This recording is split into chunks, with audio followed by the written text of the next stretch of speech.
Good morning and welcome to the Safety Action webinar for August. I'm Andrea Rowe, General Manager of Safety Action, and Tracy Bailey of my team is also on the line, who may pop in and join us as she's available.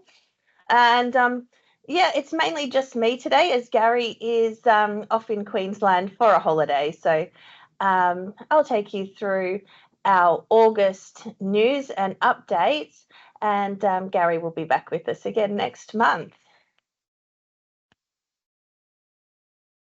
As always, you can pop any questions or comments into the chat, and I'll do my best to keep an eye on those and answer any questions that you might have. So today I'm going to be talking to you about our lead article that was in the August news, the importance of supervisors for our safety culture, an important update for New South Wales on the codes of practice, an update from last year, but I think we didn't tell you about it last year, so I wanted to tell you about it now. Just the injury terminology, which might help with your benchmarking. The theme for this year's October National Safety Month, and a couple of case studies that might be important for you to know in your business. So let's kick off with a question about supervisors. So this could have a couple of good answers, but we've chosen one. What is the most important thing a supervisor can do to improve safety? A, enforce the rules. B, lead by example. C, complete paperwork. Or D, conduct inspections. If you'd like to play along, you could put your answer into the chat there. Or you might like to add some other of your own answers if you wish. So as I said, we're talking through the newsletter. So this is our August newsletter. It's also available on our website if you didn't receive it in your inbox at the start of the month.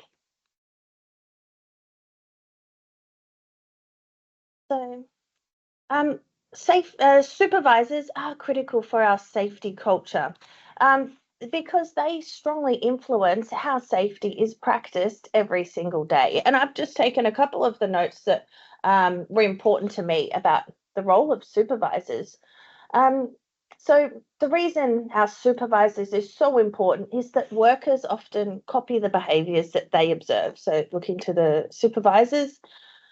So it is important that our supervisors lead by example, meaning following all of the safety procedures, SOPs, JSAs, wearing the PPE correctly, and stopping unsafe work. And their consistent actions of our supervisors show that safety is not negotiable. Some other tips for the supervisors is around communication. So our safety supervisors can do this by holding toolbox talks and explaining why our safety procedures, why we're doing these particular things for safety, even if they might take the job a little bit longer. Encouraging workers to report hazards and actually listening and following up on these issues. And coaching unsafe behaviour. So discussing what happened, why workers weren't doing the desired safe behaviour, and show everyone how we can do the work safely. This reminds me to let you know about our upcoming safety leadership workshop. Over the years, we have trained hundreds of supervisors, managers, and safety coordinators in safety leadership. So this gives our safety supervisors the skills to help grow the company's safety culture by doing all of these things that I've just talked about and more. So that's a 2-day course coming up in Melbourne in October, Safety Month as well. Thank you for those that have answered a question, and all of you have answered B so far. So let us know if you've got anything different. Now, an important update come out of our legislative update is that in New South Wales, from the start of July, I believe it was, Tracy will correct me if I'm wrong, New South Wales changed the WHS Act to make the codes of practice enforceable. So that means if they're an approved code of practice from Safe Work New South Wales, these codes are now enforceable. Meaning, so in the past, we could have considered guidance that come outside of the Act or regulations as guidance. And we could not be, I guess, you couldn't be given improvement notice simply for failing to follow that advice. Now, the code is now basically a minimum standard. So what that means is we need to follow the code, but you do have some flexibility. So you can either provide the same level of safety as described in the code of practice, or you could do something differently as long as it achieves the same level of safety. So this also means now that the Safe Work New South Wales could give an improvement or prohibition notice or even prosecute for failing to obey requirements or meet the same level of a requirement in the code instead of simply the Act or regulations as it was previously. So we already have, some of the other states already do have a similar requirement. So a similar requirement has already been in place in Queensland for some time. So the approved codes are already enforceable. And in Victoria, we have compliance codes, which means we can follow those compliance codes, which could deem us to be compliant with the Act and regulations. So what do you need to do? What I recommend you do is look at your safety policies and procedures and make sure that they deliver the same standard of safety or better than any of those New South Wales codes for your operations in New South Wales. Okay, now coming up soon. So in October, it is Safety Month. Now the theme this year is Safe Work for Life. The purpose of this theme is to remind us and to remind our workers that a workplace injury or illness can affect our lives long term. And so these things could affect our long term health, our family, our relationships with our family, obviously, ability to earn an income, and our quality of life. So we are encouraged this year to motivate people to prevent occupational disease, such as silicosis, asbestosis, hearing loss, psychological injuries. So thinking about how, being stressed or, bullying at work, all these kind of things can actually impact our life outside of work and being exposed to hazardous chemicals. So if you've planned any promotions and in your workplace, let us know about those. I encourage you to think about events to prompt workers to think how a work injury or illness would affect their life outside of work. So how would an injury or illness affect your family and the people that you care for, or affect your ability to participate in your hobbies? So, if you like listening to music and going to concerts, would that be affected if you don't use your hearing protection and you suffer from hearing loss? So, I've heard that I think on average, a claim for hearing loss might, in retirement, you could receive like a $20,000 payout. Would that make up for you missing out on those things that you enjoy listening to? So if you need help with preparing for that, check out the Safe Work Australia website. There's some great campaign resources available, and I'd love to hear how you're going to promote these Safety Month in your own workplace.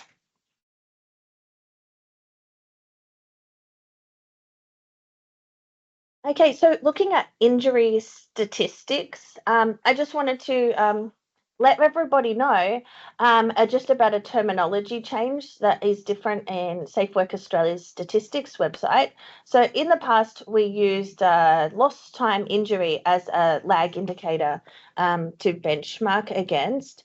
The Safe Work Australia statistics website is now using WCIFR, which is the Workers' Compensation Injury Frequency Rate. So they're receiving the data from the National Claims database. And on this website, you can actually benchmark your own company by comparing with different industries, occupations, and types of claims. So I'll just show you a bit of what this looks like. So there's all these different filters. So you can still filter by lost times. You can choose a time period, and you can choose different industries. So you look, not all industries are represented, so you could use overall industry, so use all the data, or you could choose industry that matches more closely to what your company does. And you can see, these you can actually put in your own company's data and compare with others. So yeah, this is really interesting. So I encourage you, if you want to benchmark your lag indicators, you can use this website to help you to do that and see how you compare. Now I'm going to tell you about one of the cases that we came across this month. This one is important because often we see that the companies are prosecuted. So the majority of times we see companies, supervisors, managers being prosecuted for doing the wrong thing or not meeting our safety requirements. In this case, this is a worker fined $20,000 plus court costs. In this case, the crane driver bypassed safety devices, so basically allowed the crane to lift. The crane had like interlocks built in to prevent the crane lifting above its rated capacity. However, the crane driver bypassed those safety devices, so the crane was actually at risk of operating overloaded, and as you could imagine, that could result in a serious failure. And now in this case, it was important because WorkSafe did not accept that. So there were other unsafe practices on site, and that was acknowledged, such as unsafe dogging, so restraint of the loads, and there were people working under suspended loads, so definitely dangerous and unsafe practices on site. But the fact that there was that the company and there was other things being done on site unsafely did not excuse the worker for doing the unsafe behavior that they did. So the courts still fined them. And so just a reminder that you can also remind your workers that they could be personally accountable for reckless safety breaches. And in this case, fined money, but they could also be sentenced to community work and other things there. And it was just fortunate it didn't result in any serious injury or loss here. And now we have another case where a worker won back their job for allegedly, serious misconduct behavior. So the worker did something that was considered a serious misconduct. And they were fired after dropping dangerous goods, which caused an acid spill. So they didn't do the task correctly as they'd been trained. However, this person took the case to Fair Work Australia, and they were the company, FedEx, was ordered to give the worker their job back.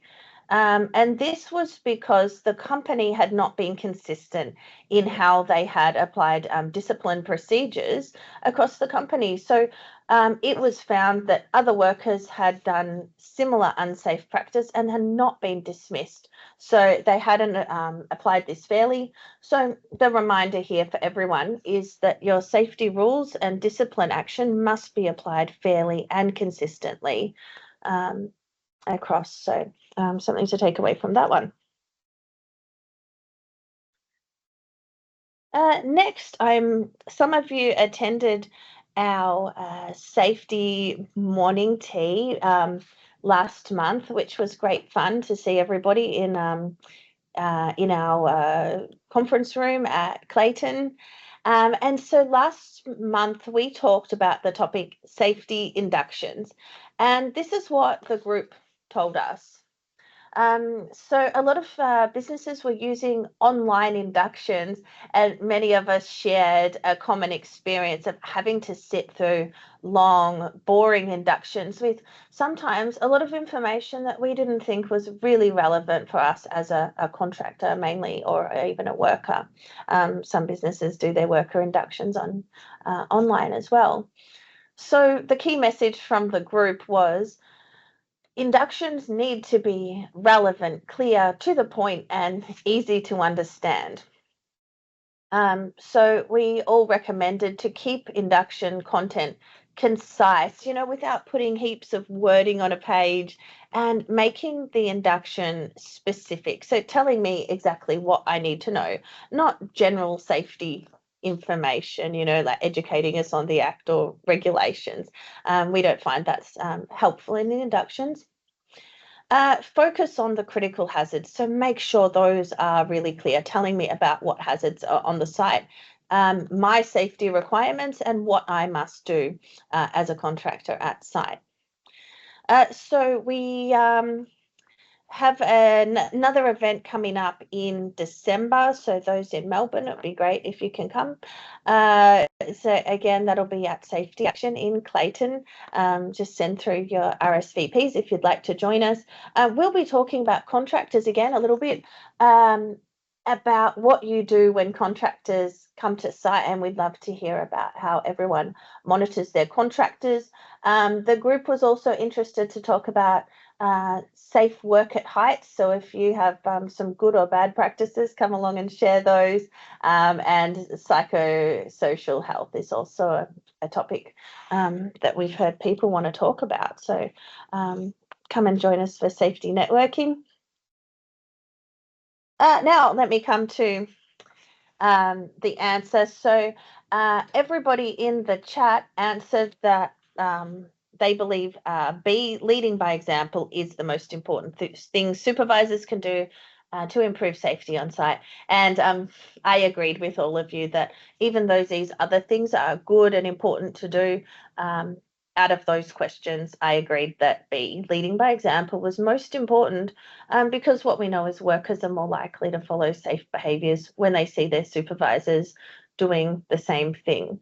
So it's all about, practice what you preach. And, I've been reminded by some of our participants in past safety leadership courses when we talk about, we want to encourage safe psychosocial health in the workplace by taking a proper lunch break. And that really prompted me to reflect that, I encourage everyone to take a lunch break, but then I eat my lunch at the computer and continue working. And that's what most of our team do. So, this reminds me of the importance of actually, taking that lunch break and showing everybody that they should actually take that time out, go for a walk, and look after their own health. So let me know if you have anything else that you like to do to demonstrate your safe lead and show the safe behaviours. Another great one I heard from somebody else is, leaving loudly. So as a manager, it can be, really helpful to actually announce that you're leaving, even if you're leaving early, to instead of sneaking out, and actually showing people that it's a healthy thing to do to actually have a life outside of work and, lead a healthy work-life balance. Now, we do have some online learning sessions on our safety website. I remind you of these that our rack inspection certificate is a really popular one. So if you have pallet racking in your workplace, you'll know that you need to have annual inspections. And according to Australian standards, somebody in your workplace should also be inspecting that pallet racking monthly. So this rack inspection certificate can train your internal people on what to look for when conducting that internal monthly inspection. And we have a couple of others there as well that people tell us are really easy to do, and you get a certificate at the end. So check those out if you like. Thank you for joining me today. This is a picture of Gary at the largest sundial that he just sent through yesterday. So that's where he is, up in Queensland somewhere. So come and join us all again at the next webinar on the 11th of September. Until then, have a great weekend, and I look forward to seeing you next time. Thanks for joining today.